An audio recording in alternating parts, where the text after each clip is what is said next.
టీమిండియాకు పెద్ద ఎదురుదెబ్బ.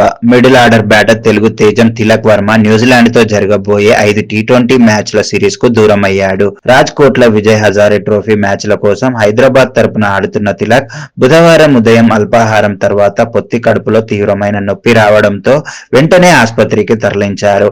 అక్కడ చేసిన స్కాన్లలో టెస్టికులర్ టార్షన్ అనే సమస్య గుర్తించారు. ఇది అత్యవసర పరిస్థితి కావడంతో వెంటనే శస్త్రచికిత్స చేశారు.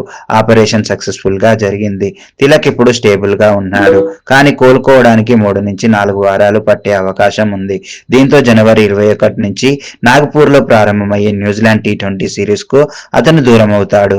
ఇంకా బాధాకరమైన విషయం ఏమిటంటే ఫిబ్రవరి 7 నుంచి ఇండియా శ్రీలంకలో జరగబోయే టీ20 వరల్డ్ కప్ కూడా తిలక్ అందుబాటులో ఉండకపోవచ్చు. ముంబైలో అమెరికాతో తొలి మ్యాచ్ కు అతను ఫిట్ కావడం కష్టమే. రెండో మ్యాచ్ వరకు మిస్ అయ్యే అవకాశాలు ఎక్కువగా ఉన్నాయి. బీసీసీఐ ఇంకా అధికారికంగా ప్రకటన రాలేదు. కానీ విశ్వసనీయ సోర్సెస్ నుంచి వచ్చిన సమాచారం ప్రకారం తిలక్ స్థానంలో రిప్లేస్మెంట్లు త్వరలోనే అనౌన్స్ చేయనున్నారు.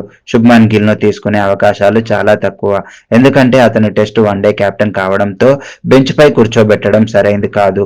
మధ్యలో తిలక్ కోలుకుంటే మళ్లీ డ్రాప్ చేయడం కూడా అసౌకర్యం. ప్రధానంగా వినిపిస్తున్న పేరు అస్సాం ఆల్రౌండర్ రియాన్ పరాగ్. అతని భుజం గాయం నుంచి పూర్తిగా కోలుకుంటే తిలక్ స్థానంలో జట్టులోకి రావచ్చు. ఇతర ఆప్షన్లు రుతురాజ్ గైక్వాడ్ లేదా శ్రేయస్ అయ్యర్లు కూడా ఉన్నాయి. తిలక్ వర్మ గత ఏడాది టీ20లో అద్భుతంగా ఆడాడు. 40 మ్యాచ్ల్లో 49కి పైగా యావరేజ్, 144 స్ట్రైక్ రేట్, 2 సెంచరీలు. ఆసియా కప్ ఫైనల్లో match winning innings, number 3 position లో కీ ప్లేయర్. అతను లేకుండా మిడిల్ ఆర్డర్ కాస్త బలహీనంగా కనిపిస్తుంది. త్వరగా కోలుకొని వచ్చే తిలక్. టీమిండియాకు నీ అవసరం ఉంది. వరల్డ్ కప్ లో నీ బ్యాట్ మళ్లీ మాట్లాడాలి.